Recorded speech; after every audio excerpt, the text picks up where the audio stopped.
All right, welcome everybody to the Stronger Marriage webinar. We're so excited to welcome Natasha Dansie today as our special guest. Just a quick bio about Natasha. She is a family life coach and certified family life educator. She has taught relationship education classes through Utah State University for the past 9 years, and particularly enjoys her work with incarcerated fathers in prisons and jails. She's the co-founder of Arise Workshops, an organization that strengthens families through relationship coaching and workshops. Today, Natasha's presentation is titled, Say Yes, How to Increase Optimism in Your Marriage. Natasha will be teaching practical ways to say yes more in your marriage and develop a more positive outlook on yourself, your partner, and your relationship. There will be an anonymous Q&A session with Natasha for the final 15 minutes of this 1-hour webinar. So please feel free to write your questions down and save them for that time period. This webinar is approved for 1 continuing education credit. If you would like a certificate, you can request that you can email marriagecommission@usu.edu to request that from me. And this webinar is being recorded currently, and the recording will be available a week from today on our website. And everyone who's attending this event will get priority access to it, and you'll get a personalized email with the link. So, Natasha, thank you so much for being here today and for preparing this presentation for us. We're very excited to have you, and we're going to turn the time over to you. Awesome. I am also so excited to be here. I have so enjoyed so many of these webinar series, and I feel humbled and privileged to be invited to hang out with you guys tonight. And I just want to compliment each of you that have taken time out of your lives to start the year off by joining this webinar and by focusing on the things that matter most. One of the things that I've definitely learned in my time in relationship education is that relationships truly are what matters most. And I think you know that as well, or else you probably wouldn't be here. But evidence of that is all around us. You know people, as I do, that seem to have everything or could have anything they want. But if they have unhealthy relationships, they aren't really happy. And the opposite of that is also true. We see examples of that all around us, of people that really don't have a lot of access to some of the things that would make life convenient. We see this especially sometimes in third world countries. But if people have healthy relationships, then they're still happy. It really is the thing that matters most. And so just compliment to you for taking time out of your lives and your schedules to prioritize your marriage relationships, because it is the thing that matters very most. So with that, we have this poll up, just a fun question to see where you've been at in the last month, some of the things you've been working on, looking at, taking advantage of in your marriage. So if you haven't had a chance to answer the poll question, it's just one question. You can select any answers that apply to you. And we'll let Camilla share those results and kind of see where we're at as a group.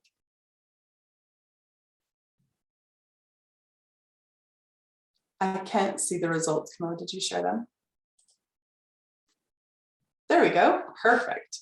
Okay, this is really cool. So if you look at the results, you should all be able to see them. And it's telling us that almost all of us here, looking at 88% of us, took time in the last month with just the two of you, which I think is pretty incredible, because with all the things that were happening in the last month, sometimes it was easy to put the marriage relationship kind of on the back burner when you were doing so many holiday things and family things. To take time to connect just the two of you sometimes is difficult. And so the fact that this group did such a good job at that, I think, is really impressive.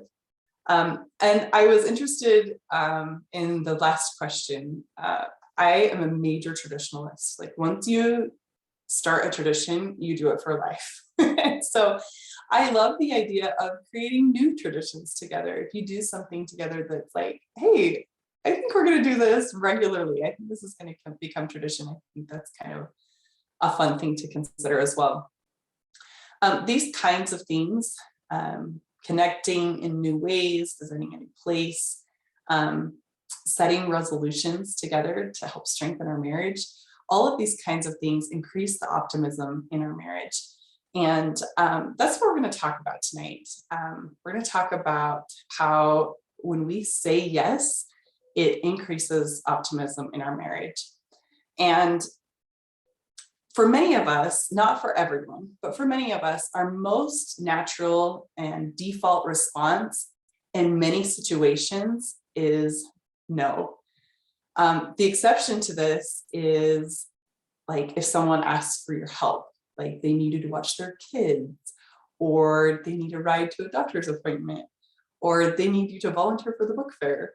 Many of us have a hard time saying no when someone asks us for help, but usually with that exception, no is the default response for many situations. So I want to do a little exercise. You can just keep track on your fingers, or if you're taking notes and you have a paper in front of you, you can number your paper 1 to 5, super simple. But I want you to assume that each of the following situations or questions requires a yes or no answer. So yes or no. And then I want you to just keep track of your initial default response. So if your initial, like what comes to you first is yes, or if what the initial default response is no, that's what we're paying attention to. Okay, ready? All right. Number 1, your child asks if they can get a new pet. Yes or no? Number 2, your teenager requests a specific dessert after dinner tonight. Number 3, you are in a live classroom and the teacher asks for a volunteer to come to the front. Number 4, your partner suggests the purchase of a new piece of exercise equipment. And number 5, a big new idea starts to formulate in your brain. So obviously we won't share our results as a group, but I will give you a minute to compare notes with your partner, with what you, if your partner's joining with you, how many things you were like, yes, and how many things you were, no, was your initial response. Even if that's not what you would have said out loud, that was like your default, okay, your default response.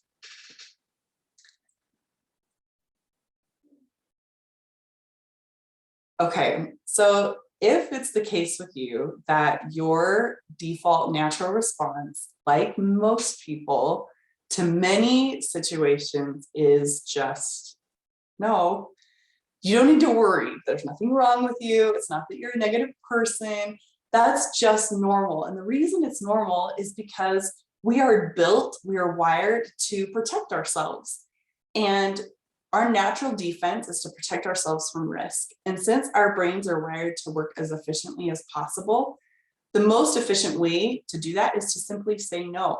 It's the most efficient way to protect ourselves from any kind of, to keep those defenses is to just say no. And so for many of us, our default response to almost anything, unless someone asks for help, right, is for us to just say no. Tonight, however, I want to propose the idea of changing our default response in our marriage, at least, to saying yes. So that's the initial idea, right? Changing the default, making your automatic response a yes. And just asking that question, how can we say yes more often in order to increase the optimism in our marriages? So tonight I'm going to share just 3 simple suggestions and then a bonus tool at the end. And there's obviously a lot of nuance on this, a lot of specific situations and reasons that we should say no, that we need to create healthy boundaries. We're not going to get into all of that tonight. These are just simple suggestions for you to consider if this would be healthy for you in your specific situation, if you think something like this might be beneficial. So the very first tool to kind of like changing our default. So instead of an automatic no, anytime our partner comes to us with an idea or a suggestion or a question, instead of us just being like, no, like I'm too busy, or I'm too drained, or I'm too hurt, or I'm too defensive, or I'm too distant, or any of those things. Instead of just know that we actually, our default is like, yes, like how can we make this work? Yeah, how can we consider this in our marriage? How can we shift our default instead of just a default no? How can our default be a yes? So the first tool that we're going to talk about, and this may seem kind of counterintuitive, but the why in say yes, Y-E-S, is you. Make time for the things that help you feel like you. So I want you to take just a minute and think about what you really enjoyed before you were wife, or before you were husband or spouse or partner or whatever you define yourself as. Before that was who you are, what did you make time for no matter what? What really like lit you up inside? And I want you to just think about that for a second. What did I really enjoy before, when I was just me? What did I really enjoy? And for some of us, it's actually really hard to think of something specific. So I'm going to give you a second. And hopefully some ideas come to you. You may jot some ideas down like, oh, I used to love snowboarding, or I used to play the piano all the time. Or I remember riding my dirt bike every weekend, or whatever it was. I would read and read and read, right? What is something that lit you up, that you made time for, that you totally enjoyed? Can you think of something? I want you to take a second, and you may be doing this already, right? But share aloud your thoughts with your partner, if your partner's here with you tonight. And if you can't think of anything, or if what you used to enjoy when you were single, right before you were in this relationship, doesn't even sound fun anymore, you don't need to worry about that, because it's normal for us to change and evolve over time.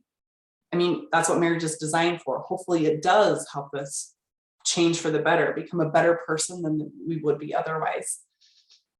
So it's okay to you if single things don't appeal to you anymore. The problem is if we completely lose our identity as we become husband or as we become spouse, then it's easy to slip into like martyr mode, where everything that we do feels like it's a sacrifice of self, that we're giving up who we are. And when we do that, when we slip into this martyr mode because we're not doing anything that makes us who we are, then it's easy to lead to feeling underappreciated. And when we feel underappreciated, then those feelings often lead to resentment. And when we start feeling resentful toward our partner, that's when things start to look ugly. And that's when we're more likely to be negative toward our partner, is when we feel that resentment toward them. So instead, super important to make time for you. What is something that you can do, like practical way that's realistic, to make sure that you're taking care of who you are, doing something for you? Now, it doesn't have to be extravagant or lavish or a big deal. It can be something very simple. In fact, simple is good. And it does need to be consistent, and it does need to be intentional. So something that you do regularly, like daily, weekly, something that's regular occurring, and something that is intentional. Like, I am doing this for me because this helps me feel like I'm taking care of myself, like I am me. So I have a few things that I do on a regular basis to help me feel like me. And one of those things that's super simple is this gratitude journal. If you heard me speak before, you've probably heard me speak about my gratitude journal because it's a huge part of my life. It's actually changed my life. But I do this every day, and this is me time. I love to write. It's the way that I express my feelings. It's a way I explore my feelings. It's the way that I dream and I sort through like all the mess in my head is by writing. That's a really therapeutic thing for me. And so when I write, I used to write a lot more before I was mom and wife. When I write, I feel like me. I feel like I'm taking care of me. And so every single day, I take just a short amount of time. Seriously, sometimes it's only like 1 minute, sometimes a few minutes more. But I take time every day to write in my gratitude journal. And it's my me time. And when I do that, I'm doing something that's just for me. I'm investing in me. I create a record that's mine. I'm not doing this for anyone else. In fact, I've written in here before, like, if my posterity were to read my gratitude journal, it's a very skewed picture of my life because it's just gratitude. And there's a lot of ugly that goes on that doesn't go in here. So this is just for me. It's just my thing. And I want you to identify what that is for you. And maybe just some ideas. What does that look like for you? Is it a daily thing? Is it a weekly thing? What is it that you can do to take care of you so that you don't slip into martyr mode and you're making sure you're taking care of you? Because when we do that, we increase optimism in our marriage. We're more likely to respond positively to our partner. But when we don't take care of ourselves and we lose who we are, we lose our identity, then we start to feel, underappreciated, that I'm sacrificing everything for this. And we start to feel resentment, and that leads to negativity. So talk about it with your partner. What's something that I can do for me? And if you can't think of anything, like if you're like, I don't even know what I used to do or who I used to be, sometimes your partner can be a good resource for you. Sometimes they can say, you know what you could do, or when I see you really happy or really feel like you, sometimes your partner can make a really helpful suggestion to help you identify something. Okay, so that's the why, is to make time for the things that help you feel like you. All right, the second one, the E and say yes, is to expectations. And this is something that we talk about in relationships a lot, but the rule in marriage, in spouse relationships, is no mind reading allowed. We can't expect our partners to read what's going on in here. And so we have to have explicit expectations. I want you to think about starting a new job. Maybe think of when you started a new job as like when you're in high school, or maybe, as an undergrad or something, a new job that you started that was just, for wages. A lot of the time, these jobs have very unclear expectations. And I want you to think if you've ever had that experience where you've ever started a job where you show up and there's no clear expectations. Like, you're not sure where you're supposed to park, or you're supposed to check in, what exactly you're supposed to be doing. And they just throw you the apron or the name tag or whatever. And you're just supposed to figure it out. And the feelings associated with that are super unsettling. That's a really uncomfortable place to be in. And you're going to mess up because you don't really know what you're supposed to be doing. And when there's unclear expectations, the feelings are right? That's a negative experience. Now I want you to contrast that with a job that you've started that had very clear expectations. Like when you started this job, you knew exactly what you were supposed to be doing, what you were going to be measured by, all the things that mattered, exactly what the expectations were. And I want you to compare the emotions with that experience. When you knew what the expectations were, what did that feel like? Now, obviously, right, most of us have had this experience, but that it feels you feel much more confident, much more at peace. You know what the expectations are, and you know who to go to if you have questions. You know what questions to ask. All of those things come because of clear expectations and help you feel so much more confident and calm and empowered, right? That you're going to be able to be successful. And it's the same exact thing in our marriage. When we have unclear expectations, it's like, well, I know I'm going to mess up because I don't even know what I'm supposed to be doing anyway. But when we have very clear expectations in our marriage, we feel confident, we feel empowered, right? We feel like set up for success because the expectations have been made clear. So let's do that, right? In our marriages, get rid of the fanciful, romanticized idea that if your partner just can read your mind, that means they really love you, right? Real love, a manifestation of real love is when they have clear expectations, when they tell you what they want or what they need, or when you tell them those things, when you can have those conversations. So be clear about what you feel like anniversary celebrations should be like. Have conversations about how household tasks could be divided now that your work schedule has maybe changed. Open up about the time you expect to spend with your family and your spouse's family over the holidays, right? Talk about expectations surrounding your sex life. We know that sex is one of the top 3 things that couples fight about, reasons couples seek therapy.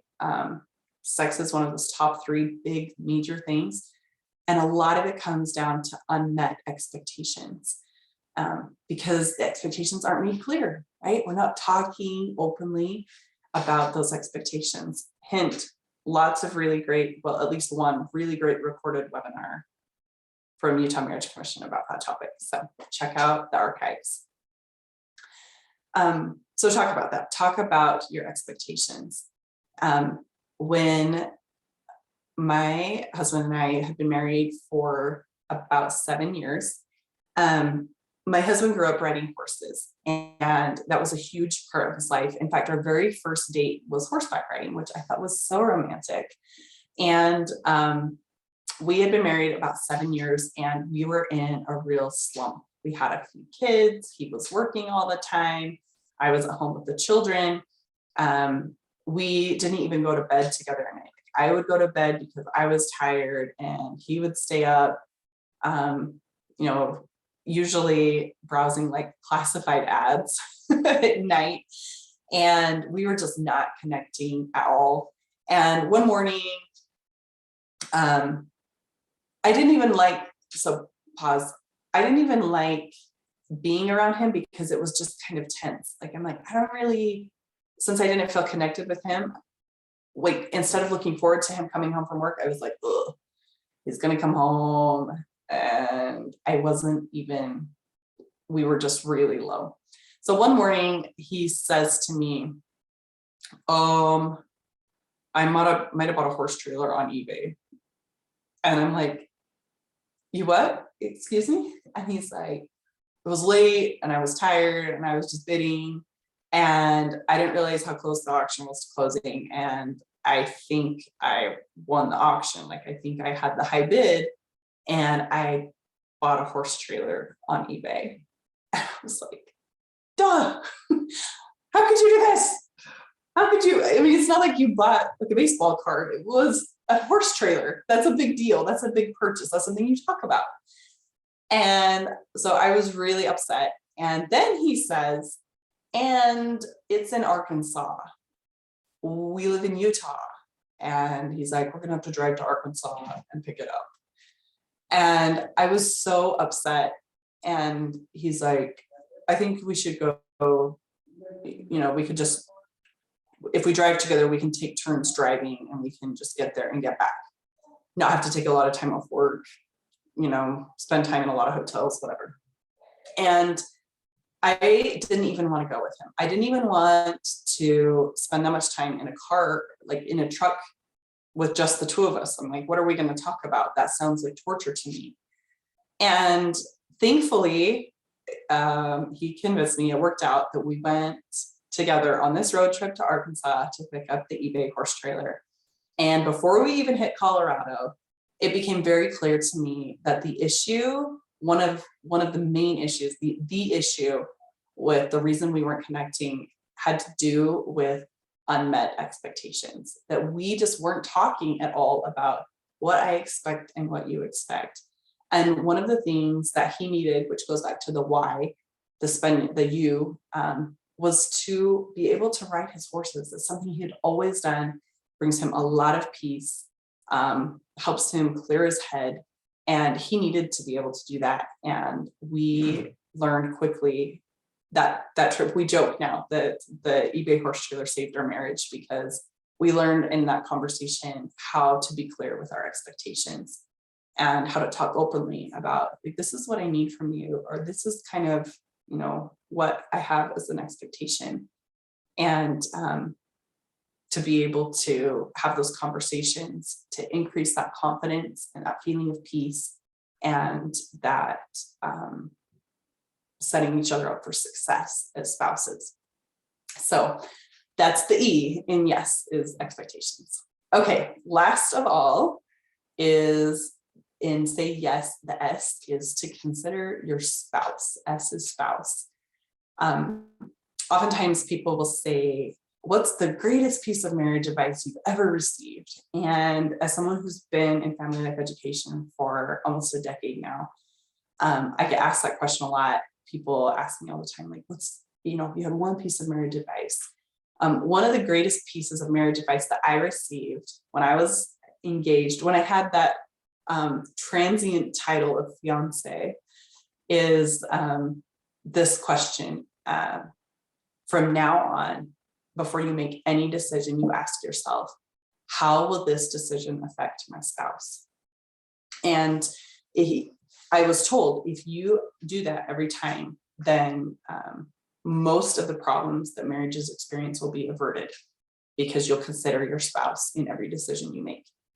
And so if we're to increase optimism, if we're to say yes more often instead of defaulting to no, then that automatic question is running in our head all the time, right? How would this decision affect my spouse? And this may seem, and you could argue that this runs in contrast to our why, right? Making time for you, but prioritizing your spouse. But I propose that these things can go hand in hand with each other, right? That we can provide self-care, that we can take care of ourselves and make sure that we don't completely lose our identity, and that we can prioritize our spouse and be completely selfless in our relationships. So we ask ourselves, how would this decision affect my spouse? So when you consider all of the decisions that you make throughout the day, right? All of the things that you are thinking about and deciding upon, ways that you choose to fill your appointments and fill your calendar, things you choose to prepare for meals, events that you sign up for or sign your children up for, as you consider where you're going to prioritize your time and what things you'll commit to, and all of those different things, right? All of the things that you do each day, the decisions that you make, as you have that question running in your mind, how would this decision affect my spouse?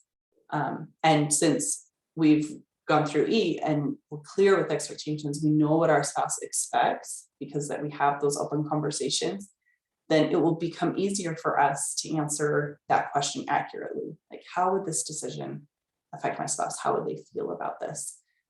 What would their feeling or their response be? So when we when I consider my family of origin and I look at my own parents, this is something that they modeled for me really well, that anytime I went to my mom or my dad with a question, the answer was often, let me talk to your dad or let me talk to your mom and we'll talk together before a decision is made. And I knew most often that that was going to be the response, that I would have to make my proposal in time to leave space for them to consult with one another, because with every decision, that was the question: how would this affect my spouse?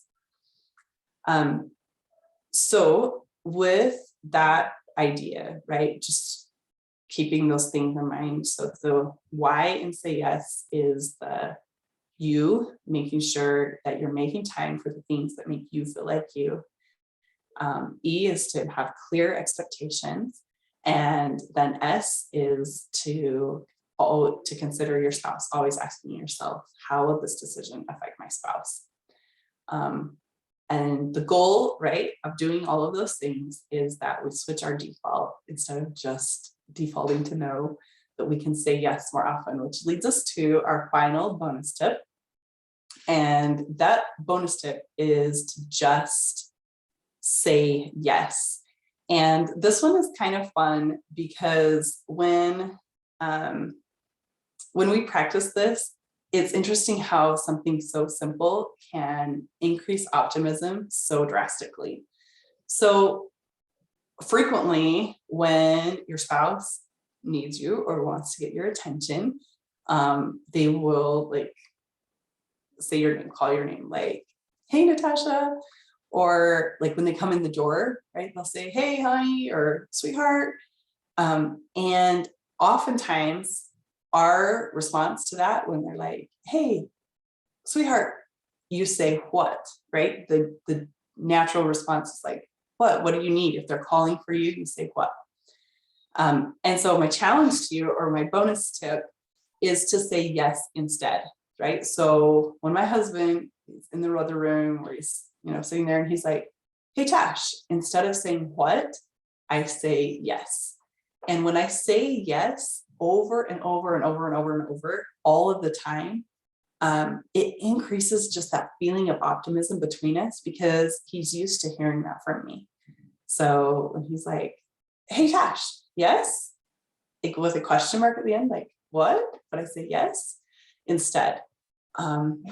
Tash, yes. He'll say, sweetheart, yes. And when we respond with that, when that's our natural first response to say yes, it trains our brain that instead of defaulting to no, we can just say yes. And when he gets used to hearing that from me so often, then it just becomes an integrated part of our relationship. And so after we've practiced that, just that's the first thing that we say when like we're responding to each other, then when we go to each other with ideas, proposals, questions, suggestions, things that we want to talk about, then the most natural response is automatically yes, right? And it doesn't mean like, yes, let's do this. It means, yes, we can consider this. So if you go back to like our first silly 5 questions, if your spouse says, we should buy a new horse trailer. And Jeff comes to me and is like, hey, Tash, we should, what would you think about buying a new horse trailer? Instead of defaulting to no, like we already have one when we bought in Arkansas, or I can think of a lot of other things that we need before we need a horse trailer or whatever, right? Instead of defaulting to all those things, default is like, yeah, let's talk about that. Let's consider all the things. Yeah, let's have a conversation, right? That becomes our default. Hey, maybe, what do you think about, going to Mexico for spring break?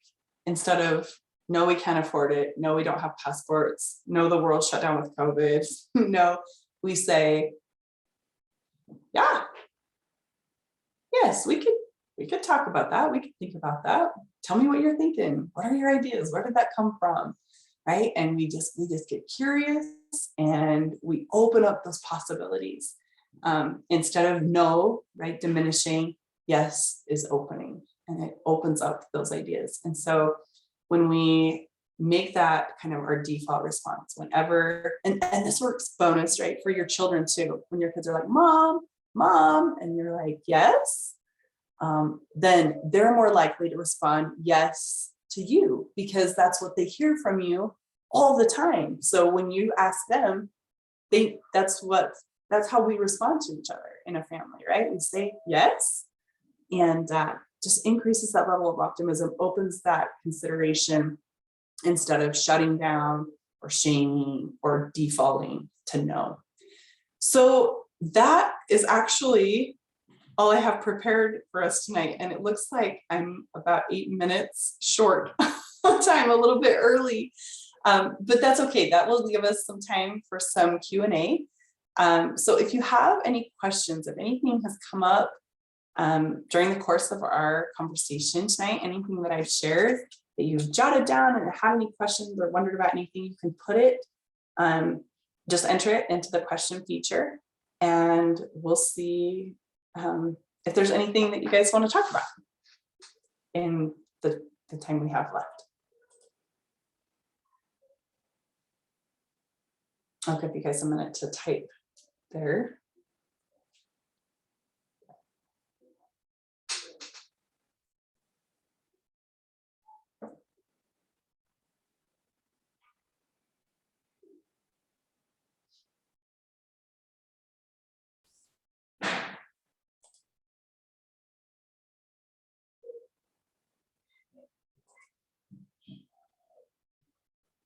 All right, it looks like one of our attendees said, would you be doing other presentations like this? So the answer to that is yes. The Utah Marriage Commission does regular webinar series on all kinds of different topics that pertain to marriages and families. And Camilla, I don't know if you want to mic in and share a little bit preview of what's upcoming, if that's something you're able or willing to do. Yes, absolutely. So just some upcoming topics that we have going on. If you visit our website, strongermarriage.org, and go to the webinar calendar, you'll see we have a webinar coming up about rebuilding your connection. Just like if you're feeling like you're lacking like the spark in your relationship.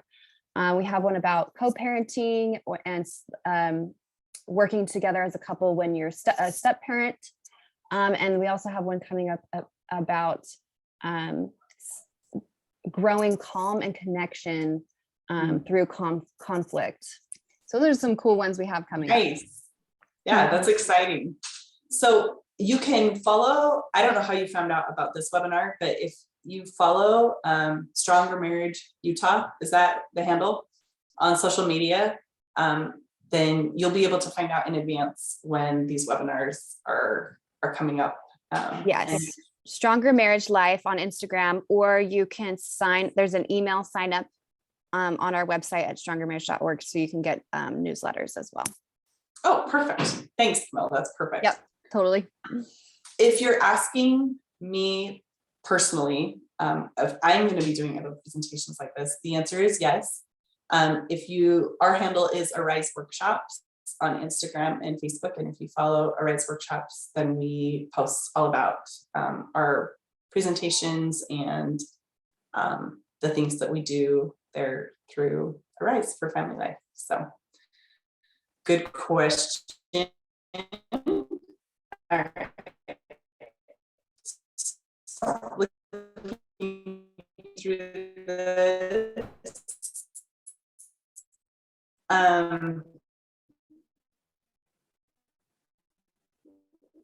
Okay, one of our participants has asked specifically said, you want to talk about clear expectations when it comes. One of our participants was, important thing to remember is that that's an ongoing conversation. That just like every other aspect of our lives, that we change sexually as we grow and as we age and as we connect even in different ways as a couple.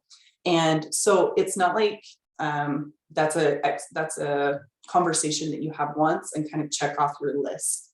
The same as like talking about sex with your kids, right? That's an ongoing open conversation you have over and over and over. And it's the same thing in our relationships. We check in with each other. Initially, after you're first married, it's a good idea to do that frequently.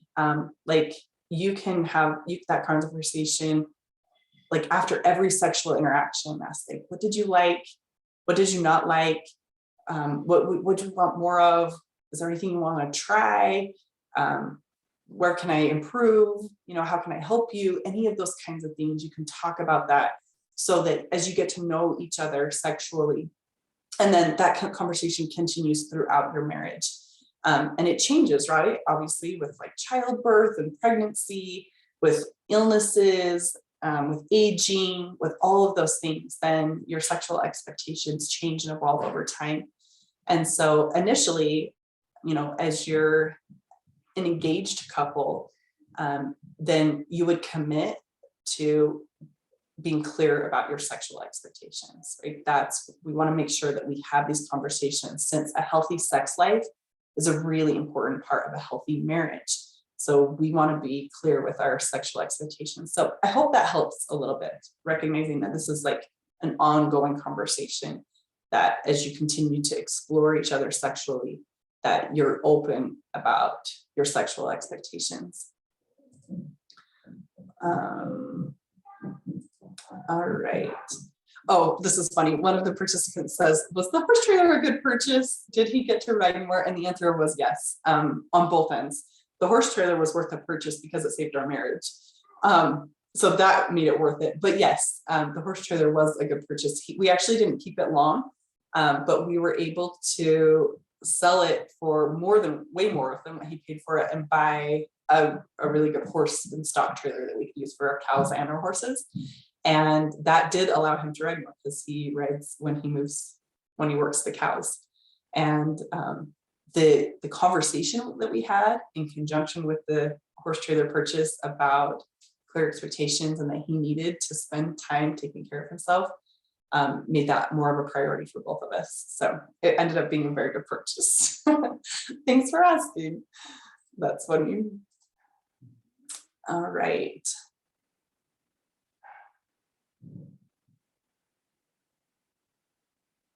Okay, this question has to do again with expectations. This is great. I'm so glad that we're having this conversation, that we're talking about this, because it's such an important part of our relationships. And you saw, right, with the example, thinking about, the feelings and the emotions associated with it, how important it is to do this. But the truth is that some of these things are really difficult conversations to have.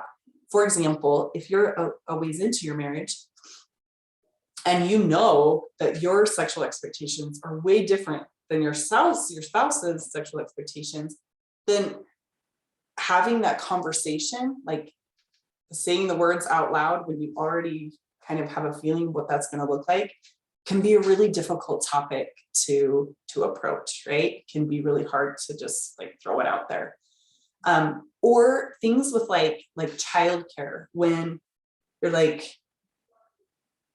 my dad, helped clean up the dishes after dinner every night, and my husband disappears in front of the football game after dinner every night. Like, how do I bring that up? Like, sweetheart, it would be really helpful if you would, how do I make that expectation clear without sounding like a nag or being demanding or sounding inconsiderate or sounding selfish or whatever? So how do I bring up those kind of difficult expectation type of things? So this is a really good question. And the most simple thing that I can think of, the most simple response, is to start with a question like, sweetheart, it's really important for me to feel connected to you sexually. And I know we have different sexual expectations, but I was wondering if there's just one thing that I could work on. Like, if there's anything that I could work on for you, and you ask the question, how can I help? How can I meet your expectations? What are your expectations? And what might I be able to do? Same thing with like an after dinner cleanup situation, for example, or I change the baby's diaper every time, or I'm always getting up with the baby, or I find myself being the only one that's driving the children to their practices, or whatever it is, right? Starting by asking a question. I've noticed that you feel really exhausted after work, and by the time we get done with dinner, you're super tired and need to unwind. And I'm wondering what your expectations are surrounding that. Like, is there something I can do to help you? And you're not doing this in a manipulative way. You're not trying to like beat around the bush. You're not trying to play the mind game, nothing like that.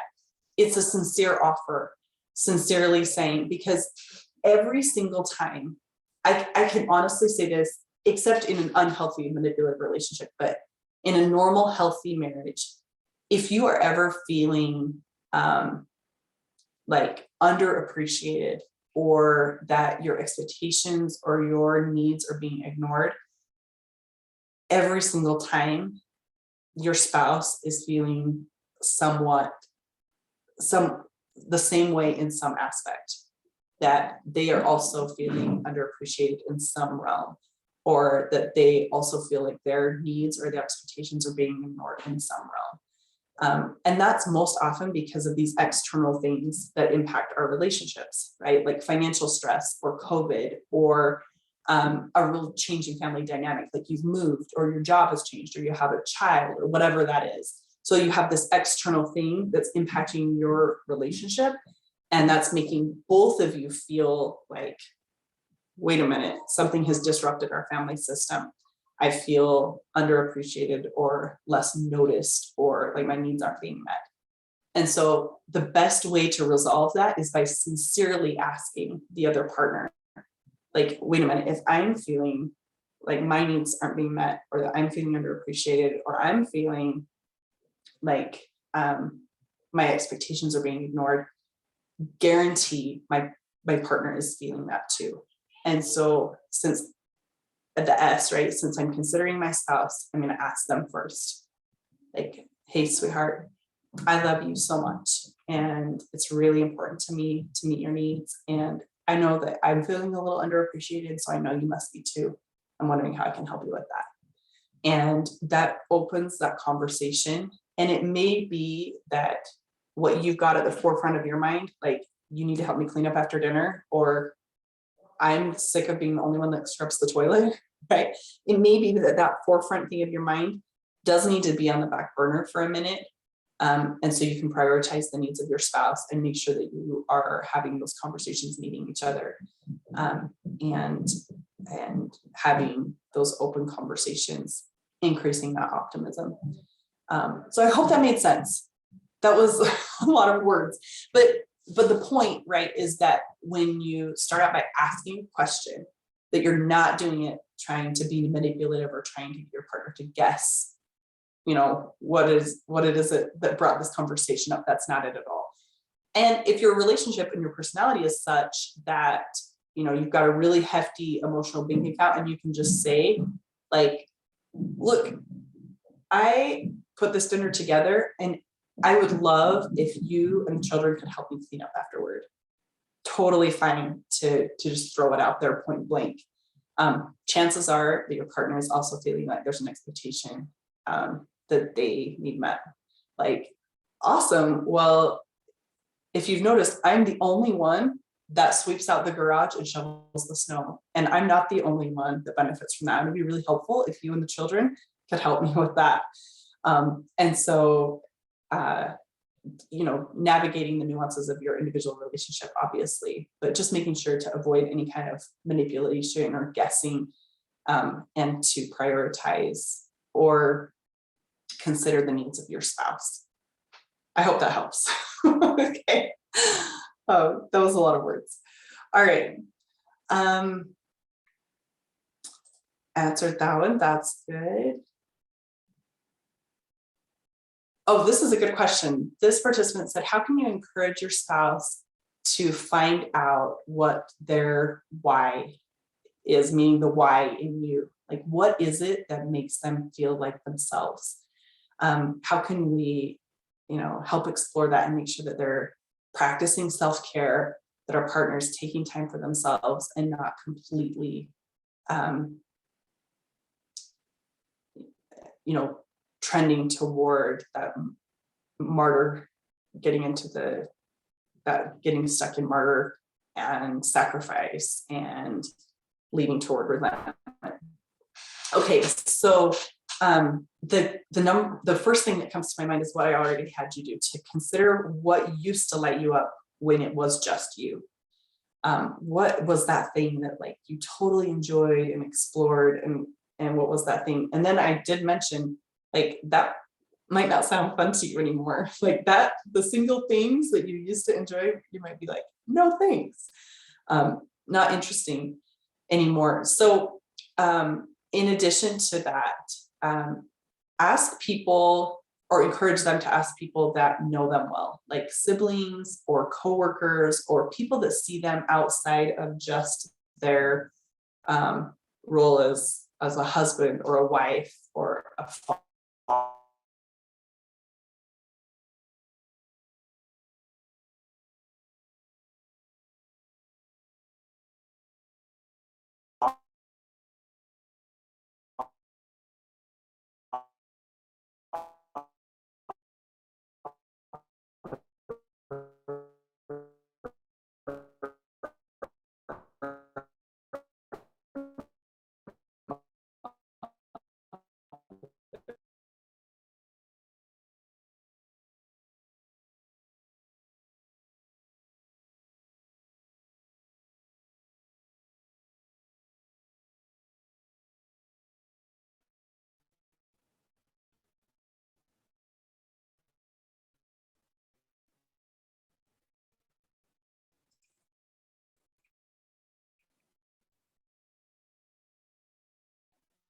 Is your webinar talking to you? Is nice talking to you. You were just offering really nice compliments. Thank you for sharing that.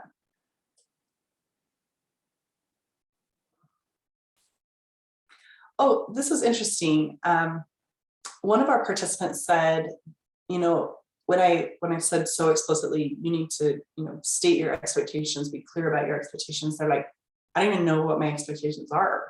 Like, I feel weird even having expectations. That a good place to start is by asking yourself, what do I feel like resentful over? Like, what are the things that I'm like, dude, why didn't you do that? Or babe, why didn't you even think of that? What are the things that I feel like resentful over? And then you can identify and know like, oh, I must have some kind of underlying expectation there. And oftentimes those come from like our family of origin, that this is how we saw things done growing up. Oftentimes they come from society. It's like, well, on TV, this is how it seems like it works. But those expectations come from all different places. But sometimes we have these underlying expectations that we don't even realize we have. We don't even realize that we expected this thing of our partner, of our spouse, until it becomes an issue, right? Until that expectation goes unmet. And then we're like, oh, I guess I do have an underlying expectation. And then we can have a conversation about it. And you can be really upfront with your spouse about that. You can tell your partner, hey, babe, I didn't even realize that I was expecting this of you. And I barely became aware of this. And I wanted to have a conversation with you about it because I love you. I want to be close and connected with you. And I want to know your expectations as well so that we can set each other up for success. And so that would be my first suggestion. Like, notice the things that you're like feeling a little bit of resentment. And then you recognize like, oh, there must be some kind of underlying expectation there. Hopefully that's helpful. All right.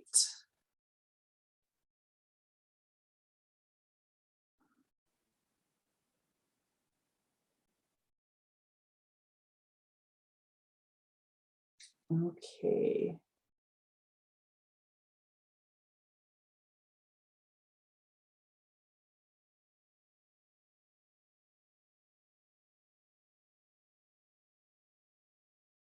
These are so good.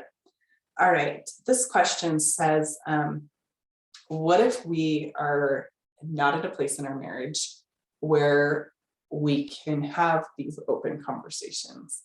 How can we have this optimistic say yes attitude if our partner's not even really coming to us with their ideas or questions or expectations or hopes? How can we have the default response, yes or no, when they're not even talking to us about these kinds of things? And first of all, that's such a difficult place to be in. Like, I already shared with you that, there was a point in our marriage where we were not connected at all. I didn't even want to ride in the truck with my husband because we were not talking, right, in ways that mattered. And so that's a painful place to be in. And I just want to acknowledge that. And I would just off the top of my head say that one of the best ways to kind of open the door to these things, if you're at a place that you sincerely want to connect to your spouse on a deeper level, is by asking those kinds of questions, right? Like, if you, one of my favorite things that my husband says to me, and he started doing this when we were dating, and I didn't realize it was a favorite thing until years later, but he'll say to me all the time, he'll say, "Tell me what you're thinking." And I love that he asks me, "Tell me what you're thinking." And you could start with a question like that. Like, what are you thinking about? What do you dream about? What do you hope for? What do you wish we were doing that we're not? What's one thing that I could work on? Any of those kinds of things that you start with questions. Because remember, right, that questions open the mind to thinking. When you ask a question, it opens the mind to thinking. And so anytime you have the opportunity with your spouse to kind of try to start breaking down the walls one brick at a time, is to, ask them questions. What can I do? How can I help? How can I show love to you? How can I let you know I care? Ask those kinds of questions, and hopefully that can kind of open the door a little bit so that we're talking a little more and we can practice having that default yes as a response. I hope that's helpful. It looks like our time is about out. So Camilla, turn the time back to you to kind of wrap up. Okay, wonderful. Thank you so much, Natasha. This was absolutely fantastic. I learned a lot, and I feel I've seen some comments in here that everyone feels energized to go and start saying yes. And you really put it in perspective to just like go out on a limb and just start being positive. I love it. So just really quick, I just want to go over some logistics. When you log off, there'll be a survey that pops up. If you could fill out the survey, that would be wonderful. We'd love to get your feedback. This webinar has been recorded and it will be available on our website along with all the other recordings from past webinars at strongermarriage.org. You'll get an email with the direct link to this recording when it's available. Just a reminder to email me at marriagecommission@usu.edu if you want a continuing education certificate. That's everything. Thank you so much, Natasha. Thanks, everyone. Hey, have a great night. Bye.